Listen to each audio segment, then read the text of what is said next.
Ya nos conoce.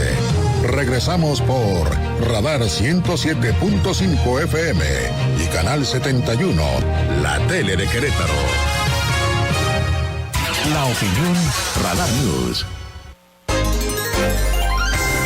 Bueno, muchísimas gracias. Las 7 de la mañana con 43 minutos, como cada 15 días, está aquí con nosotros la diputada Beatriz Marmolejo, Betty Marmolejo Rojas, para pues hablar de temas importantes que tienen que ver con los derechos humanos. Y apuntábamos hace ratito el tema, previo a esta entrevista, justamente este comentario, es hablar del derecho a la alimentación como un derecho humano fundamental.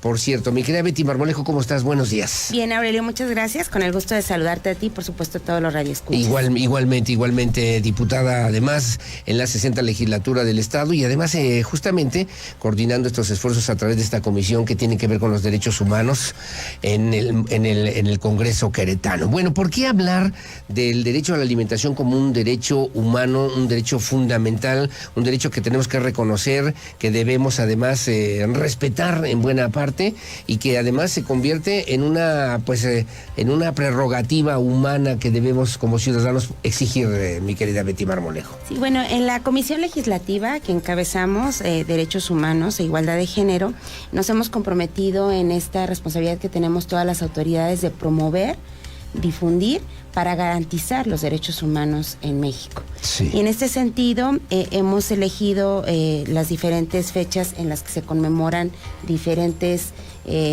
derechos humanos para resaltarlos como esto que son derechos humanos y que la población los pueda conocer de una forma sencilla, pero también este conocimiento pues nos permite el poderlos ejercer en su momento. Correcto. El derecho a la alimentación sí. También se conmemora el próximo domingo. Sí. Y en ese sentido señalan los diferentes instrumentos internacionales, la diferente normatividad de nuestro país, que el derecho a la alimentación adecuada corresponde a todas las personas para poder gozar de una vida digna, sana y activa. De acuerdo con la Organización de las Naciones Unidas para la Alimentación y la Agricultura, la alimentación es el derecho que tiene cada persona a alimentarse con dignidad. Sí, sí. Es el derecho de tener acceso continuo a los recursos que permitan producir, ganar o poder comprar suficientes alimentos, y no solamente para prevenir el hambre, sino también para asegurar la salud y su bienestar. Asegurar la salud y el bienestar y el desarrollo de los seres humanos, porque además te da una visión justamente muy humana de lo que realmente tiene que ver con estos derechos ciudadanos, estos derechos civiles, estos derechos humanos, mi querida Betty Marmolejo. Así es, y es un derecho que está relacionado con otra serie de derechos, sí. lo hemos mencionado reiteradamente aquí. Los derechos humanos están interrelacionados y unos nos llevan a otros también. Este particularmente está relacionado con el derecho a la salud. El derecho a la salud está relacionado con una nutrición adecuada, sí. que pues nos ayuda a la integridad inmunológica y nos ayuda también a prevenir enfermedades. ¿Cómo le hacen los gobiernos para orientar justamente, para consolidar, para construir esas políticas públicas y atender esta necesidad, atender este derecho humano? ¿Cómo andamos en Querétaro en términos de lo que tiene que ver con nuestra propia legislación, donde además se establezca con toda puntualidad que tenemos derecho a la alimentación como parte de nuestros derechos humanos desde Querétaro y a nivel nacional, mi querida Betty? A nivel internacional forma parte de los derechos económicos, sociales y culturales que están suscritos por México, uh-huh. Y en nuestra legislación local se encuentra reconocido en la Constitución. Sí, sí. También existen otras legislaciones relacionadas a esto, particularmente la de salud, y bueno, todas las autoridades estamos obligadas precisamente a esta legislación. Y tanto los individuos, los grupos, las empresas, tanto públicas como privadas, también debemos de respetar este derecho. No podemos ejercer ninguna acción que limite el acceso a ninguna persona en este sentido. Y desde la otra perspectiva, ¿se violenta, se quebranta, no se respeta ese derecho humano a la alimentación?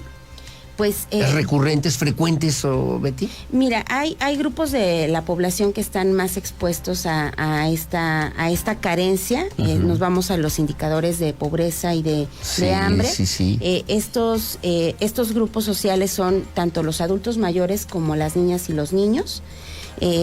Los adultos mayores por una condición económica y las niñas y los niños porque pues en esa etapa pues dependen también de terceras personas, claro, que en este caso son los padres o los cuidadores, para el ejercer este derecho. O sea, el desarrollo social, el desarrollo a la alimentación, o el derecho a la alimentación tendría que vincularse con una visión transversal de lo que tendría que ver justamente con la construcción de políticas públicas, con una visión más humana, humanitaria humana, ¿cómo se podría decir, mi querida Betty Marmolejo, para que realmente se puedan resolver y atender esas necesidades? Sí, tiene que ser una política transversal, es una obligación de todas las autoridades, pero también de la actividad productiva en el Estado. Esta vincula directamente a la iniciativa privada, sí, sí, y este derecho en particular tiene que tener ciertas características para que también pues las personas las conozcamos.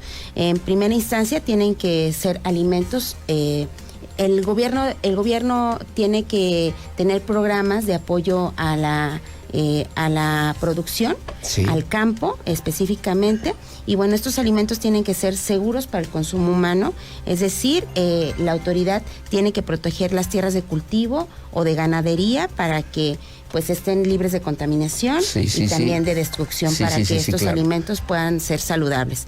Por otro lado, tienen que ser libres de sustancias nocivas, es decir, tienen que contener los nutrientes y la variedad necesaria para la salud y la vida. Esto también debe estar supervisado por las diferentes autoridades. Y bueno, también, como lo señalé anteriormente, el gobierno está obligado a promover los programas agroalimentarios para la salud y para la nutrición, así como la normatividad que asegure dentro de las políticas el desarrollo a esta producción y a la alimentación de las personas. O sea que si un gobierno de repente descuida el tema de la seguridad alimentaria, está atentando, está descuidando, está socavando pues uno de los derechos fundamentales, derechos humanos fundamentales, como puede ser el derecho a la alimentación.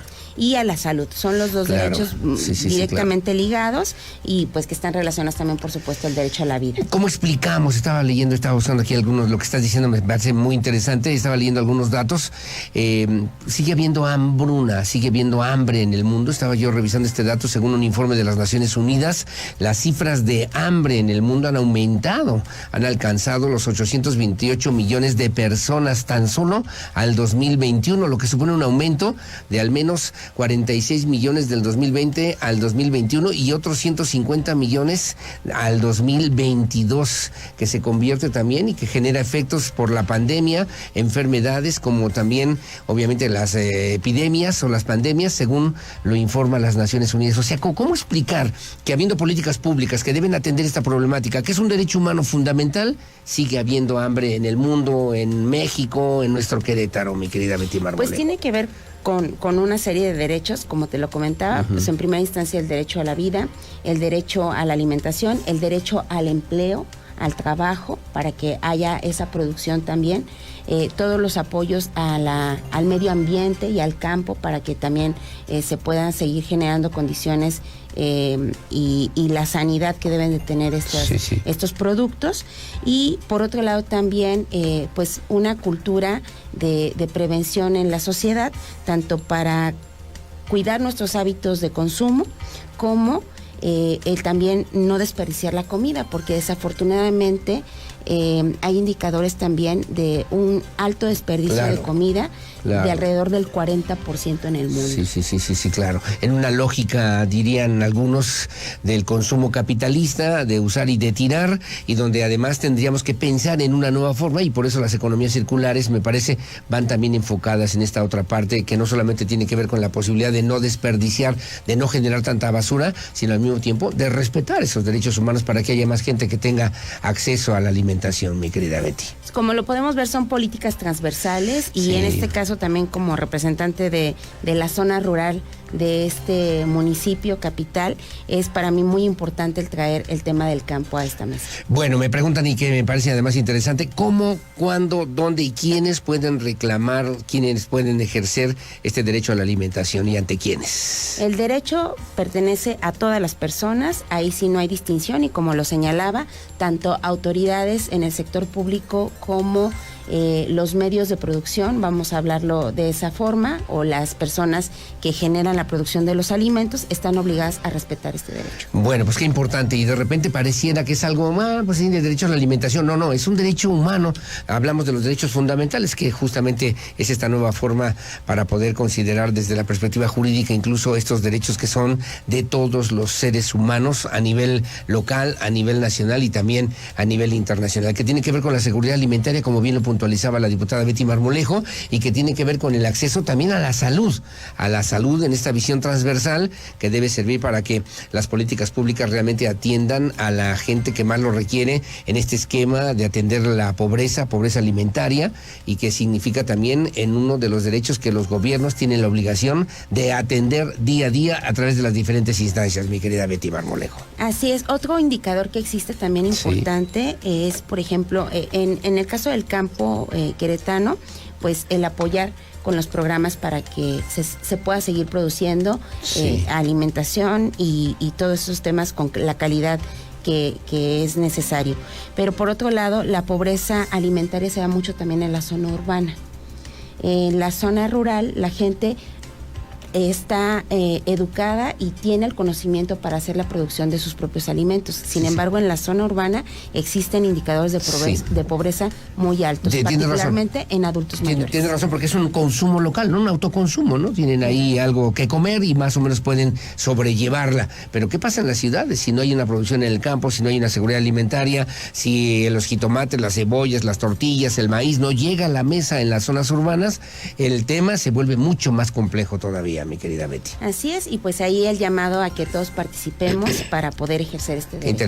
Qué interesante. Como siempre, gracias, mi querida doctora Betty Marmolejo, diputada local en la 60 legislatura del Estado, y además precisamente presidenta de esta comisión que tiene que ver con los derechos humanos y la equidad de género aquí en el Congreso de Querétaro. ¿Dónde te pueden localizar, dónde te pueden encontrar, dónde te pueden seguir, mi querida Betty? Beatriz Marmolejo Rojas en Facebook, Betty Marmolejo en Instagram y en el 442-251-9100 en la legislatura del Estado. Correcto, seguimos al pendiente como siempre, Betty, que tengas buenos días. Muchas gracias. Hasta luego, son las 7:55 de la mañana, su opinión siempre la más importante. Hacemos una pausa, regresamos enseguida con más aquí en Radar News, primera emisión, que acaban de presentar otra renuncia al gabinete del presidente Andrés Manuel López Obrador. Se trata de Horacio Duarte, que estaba encargado, por cierto, de las aduanas. Bueno, Horacio le entregó ya la renuncia al presidente Andrés Manuel López Obrador, se va a otra tarea, dice también, y pues lo acaba de anunciar también y de señalar el presidente de la República, Andrés Manuel López Obrador. Era además encargado de Administración General de Aduanas a nivel federal, Horacio Duarte Olivares. Le doy más detalles con mucho gusto regresando de la pausa. Son las 7:56 de la mañana. Voy a platicar con la señora Car Herrera de Curi, presidenta del Sistema Estatal DIF aquí en el estado de Querétaro. 7:56, una pausa, regreso enseguida con más.